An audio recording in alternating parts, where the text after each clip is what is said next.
Selamat berjumpa saudara-saudariku yang terkasih. Pada saat ini kita bersama-sama akan membahas mengenai kapital spiritual dalam dunia usaha. Nah, saudara-saudariku yang terkasih, kita sudah seringkali mendengar istilah kapital spiritual. Dan minggu lalu kita bersama-sama belajar mengenai kapital spiritual di berbagai negara. Dan sekarang marilah kita menyimak bagaimana peran kapital spiritual di dalam dunia usaha atau dunia bisnis. Yang dimaksud tidak lain adalah nilai-nilai spiritual yang dihayati oleh anggotanya yang tentu saja mendatangkan keuntungan bagi perusahaan. Jadi kalau nilai-nilai itu dihayati namun tidak mendatangkan keuntungan apa-apa bagi perusahaan, tentu tidak dapat disebut sebagai sebuah kapital spiritual. Karena sebagaimana namanya, kapital atau modal itu adalah sesuatu yang apabila dikembangkan bisa menghasilkan keuntungan. Nah, tentu saja keuntungan ini bisa dalam berbagai bentuknya. Bisa dalam bentuk uang, bisa dalam bentuk peningkatan kesejahteraan, dan berbagai hal lagi. Nah, saudara-saudariku yang terkasih, mari kita lihat sekarang bagaimana sebetulnya peran kapital spiritual secara internal di dalam perusahaan atau di dalam dunia usaha. Perannya tentu saja cukup banyak, namun kita lihat saja saat ini peran yang paling utama. Yang pertama adalah meningkatkan kinerja karyawan. Yang kedua adalah membangkitkan motivasi. Dan yang ketiga, menciptakan budaya organisasi yang produktif. Mari kita lihat satu persatu. Peningkatan kinerja. Peningkatan kinerja ini bisa terjadi karena adanya penghayatan spiritual yang dihayati oleh setiap anggotanya. Jadi misalnya, dihayati nilai-nilai kedisiplinan. Itu adalah nilai spiritual yang dihayati oleh para anggota di seluruh perusahaan. Maka kedisiplinan ini bisa meningkatkan kinerja dari perusahaan yang tentu saja membuahkan adanya peningkatan produktivitas. Ada peningkatan volume yang dihasilkan dari setiap waktu tertentu oleh setiap anggota perusahaan. Atau misalnya lagi nilai kejujuran, misalnya saudara-saudariku. Nah, karena sama-sama menjunjung tinggi dan menghayati secara hidup nilai kejujuran ini, maka ketika bekerja itu kinerja menjadi lebih baik. Karena apa? Karena adanya kejujuran itu membuat para pegawai itu merasa tidak ragu-ragu atau tidak sangsi-sangsi. Misalnya dia buru-buru mau pergi ke pos A, lalu dia tinggalkan saja dompetnya di meja misalnya, karena dia yakin bahwa semuanya aman. Atau misalnya dia dengan mudah menaruh kepercayaan kepada temannya untuk mendelegasikan suatu pekerjaan sehingga dia bisa mengerjakan yang lain sehingga kinerja dan produktivitas meningkat. Mengapa dia begitu mudah mendelegasikan kepada temannya? Karena ada budaya kejujuran di sana sehingga dia yakin bahwa apa yang dia delegasikan itu bisa dilakukan oleh temannya dengan baik. Dan kemudian saudara-saudariku membangkitkan motivasi.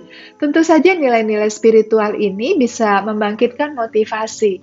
Jadi misalnya saja ada nilai-nilai cinta lingkungan, misalnya begitu saudara-saudariku. Saya beri contoh yang real saja ya, supaya lebih mudah dicerna.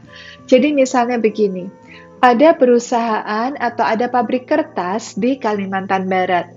Nah, kita tahu bahwa bahan baku dari kertas tidak lain adalah kayu.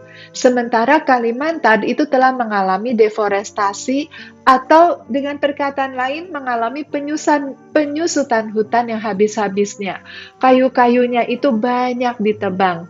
Tentu saja karena alasan ekonomi, namun yang tidak memperhatikan kepentingan ekologis. Sehingga akibatnya apa? Kalimantan menjadi miskin hutan dan miskin kayu. Nah, namun saudara-saudariku, di pabrik kayu yang ada di Kalimantan ini ditanamkan nilai-nilai cinta lingkungan.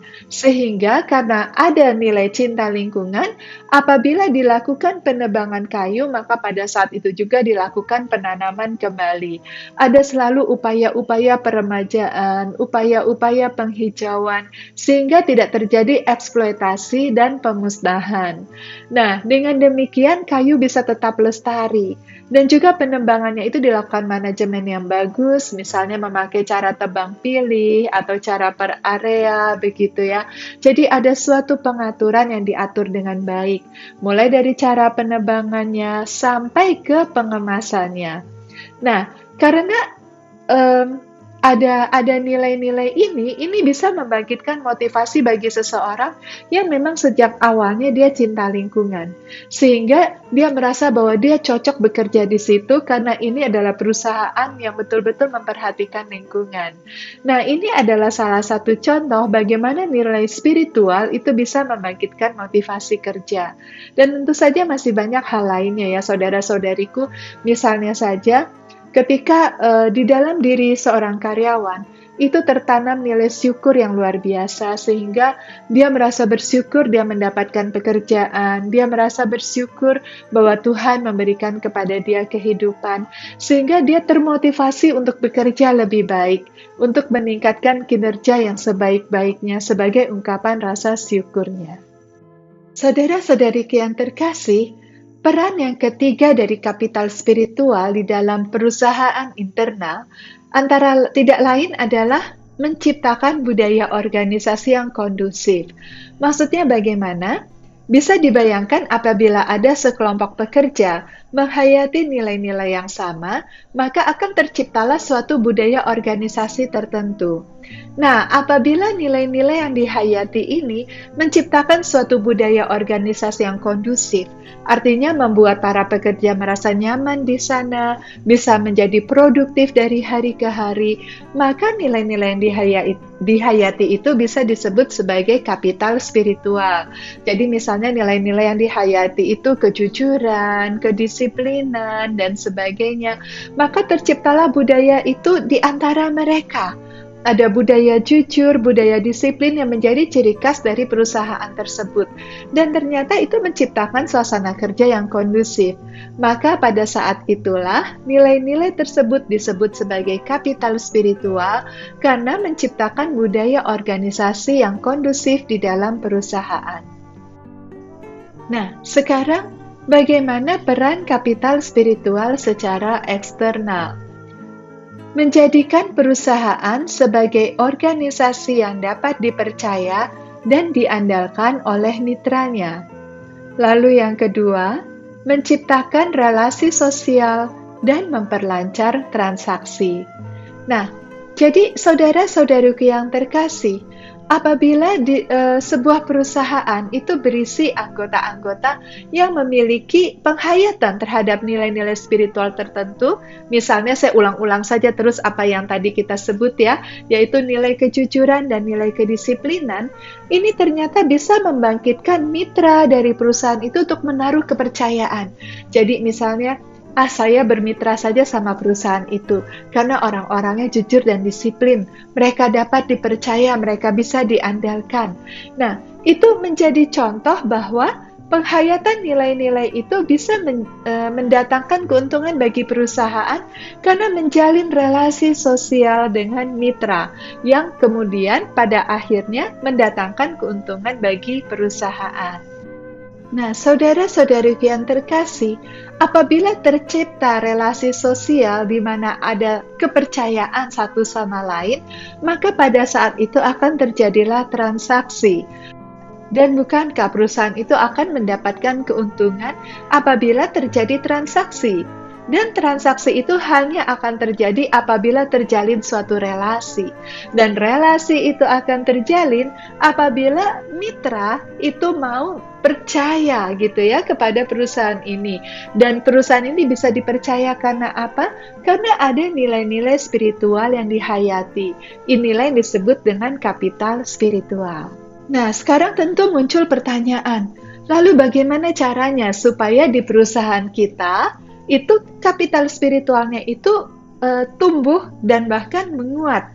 Nah, kita lihat bahwa kapital spiritual itu bisa menjadi kuat apabila ada nilai-nilai spiritual yang dihayati dengan sungguh oleh semua anggotanya. Oleh karena itu kuncinya di sini ada dua. Yang pertama, penanaman nilai-nilai spiritual. Lalu yang kedua, internalisasi dari nilai-nilai spiritual. Bagaimana cara penanaman nilai-nilainya? Tentu ada banyak cara ya. Bisa melalui training, apalagi kalau misalnya karyawan baru direkrut, maka dia harus melalui masa training. Pada masa training inilah nilai-nilai ditanamkan. Kemudian juga bisa dilakukan secara rutin, misalnya workshop atau seminar-seminar, atau bahkan rekreasi bersama. Apabila ada nilai-nilai spiritual yang cocok untuk ditanamkan dengan cara rekreasi, nilai persaudaraan misalnya, atau nilai kekeluargaan. Dan kemudian juga kita bisa diadakan semacam latihan-latihan kepemimpinan, misalnya begitu ya. Pokoknya segala hal yang baik untuk bisa ditanamkan nilai-nilai di dalam diri para anggota. Dan kemudian internalisasi. Jadi bagaimana supaya nilai-nilai yang sudah ditanamkan itu kemudian menjadi bagian dari dalam diri anggota tersebut, sehingga ada penghayatan yang hidup dalam keseharian mereka. Nah, hal ini bisa dilakukan dengan berbagai macam cara, misalnya lewat peraturan-peraturan yang ada, begitu ya. Misalnya mau ditanamkan nilai kedisiplinan, maka kemudian dibuat peraturan, misalnya kalau terlambat maka akan dikenakan sanksi. Atau lewat jadwal atau kegiatan dari rutinitas sehari-hari, di mana di situ terjadi tanpa disadari internalisasi nilai-nilai. Jadi misalnya apa ya? Misalnya mau ditanamkan nilai kekeluargaan, dan kemudian ada jadwal dalam keseharian itu, misalnya ngopi bersama, misalnya ya, setiap jam 10 itu semua keluar dari kantornya masing-masing, ngumpul di kantin atau di kafe misalnya, dan itu semua wajib hadir di situ untuk walaupun sekedar ngobrol saja, walaupun tidak minum atau tidak makan apa-apa, misalnya begitu. Nah, pada saat itulah terjadi internalisasi dari nilai-nilai yang ditanamkan oleh perusahaan, sehingga akhirnya setiap anggotanya sungguh-sungguh menghayati dan menghidupi nilai-nilai yang ditetapkan untuk ditanamkan oleh perusahaan tersebut. Nah, saudara-saudari yang terkasih, mengapa kapital spiritual ini menjadi penting? Kapital spiritual itu menjadi penting pada saat ini karena sebetulnya dia bisa menolong untuk menjawab kebutuhan-kebutuhan dari perusahaan. Apa sebetulnya yang diharapkan oleh dunia usaha? Dunia usaha tentu berharap agar dia dapat bertahan, dapat berkelanjutan atau sustainable. Dan untuk itu setiap anggotanya harus ada motivasi kerja. Kalau para karyawannya atau para anggotanya tidak termotivasi untuk bekerja, maka tidak lama kemudian perusahaan akan segera tutup. Dan perusahaan tentu berharap dapat memperoleh keuntungan. Dan keuntungan ini tentu akan terjadi apabila ada peningkatan produktivitas. Ada peningkatan volume yang bisa dihasilkan dalam setiap satuan waktu tertentu. Dan kemudian, yang dibutuhkan lagi oleh perusahaan atau dunia usaha adalah dapat memenuhi kebutuhan operasional. Nah, saudara-saudariku yang terkasih, untuk memenuhi kebutuhan operasional ini, maka dibutuhkan kinerja yang memadai. Kalau kinerjanya rendah, maka jangankan dapat untung, kebutuhan operasionalnya saja tidak tercukupi. Dan kemudian tentu perusahaan ingin berkembang. Nah, supaya bisa berkembang, maka dibutuhkan orang-orang yang hebat. Nah, orang-orang yang hebat ini dia akan bisa menjadi hebat apabila dia hidup di dalam lingkungan yang cocok. Dengan perkataan lain, dalam kesehariannya, dia hidup, dia berinteraksi, dia bergaul dalam sebuah budaya organisasi yang kondusif. Nah, sebagaimana yang kita lihat tadi, untuk membangkitkan motivasi kerja, meningkatkan kinerja, dan menciptakan budaya organisasi, maka dibutuhkan penghayatan nilai-nilai spiritual yang baik. Dan dalam hal ini maka perlu dilakukan penguatan kapital spiritual. Saudara-saudariku yang terkasih, mungkin Anda sempat bertanya-tanya dalam hati ya, berpikir-pikir, apa ya hubungannya kapital spiritual dengan kapital sosial? Nah, kalau misalnya kita lihat apa yang sama di dalam kapital spiritual dan kapital sosial. Yang sama adalah keduanya sama-sama kapital. Artinya modal ya, sesuatu yang apabila dikembangkan bisa mendatangkan keuntungan. Lalu ada faktor lain yang sama, yaitu apa? Tidak lain adalah nilai. Kapital sosial itu memiliki unsur-unsur utama nilai atau norma, trust, dan jaringan sosial. Sementara kalau kapital spiritual itu tentu juga berkaitan dengan nilai-nilai spiritual. Nah, sekarang bagaimana hubungannya? Nah, saudara-saudariku yang terkasih, mari kita simak bersama-sama apabila ada nilai-nilai spiritual yang dihayati dan kemudian mendatangkan keuntungan, maka itu kita sebut sebagai kapital spiritual. Nah, sekarang keuntungannya bagaimana? Kalau ternyata karena nilai-nilai spiritual yang dihayati, misalnya kejujuran, kedisiplinan kita, itu membuat orang lain percaya sama kita, ada trust, dan sehingga orang lain dan orang lain dan orang lain lagi percaya sama kita, lalu terciptalah suatu jaringan sosial, maka kita lihat di sini terlengkapilah atau tergenapilah unsur-unsur utama yang dibutuhkan dalam kapital sosial, yaitu ada nilai, ada trust, dan ada jaringan sosial. Jadi di sini kita lihat bagaimana sebuah kapital spiritual itu juga bisa melahirkan sebuah kapital sosial.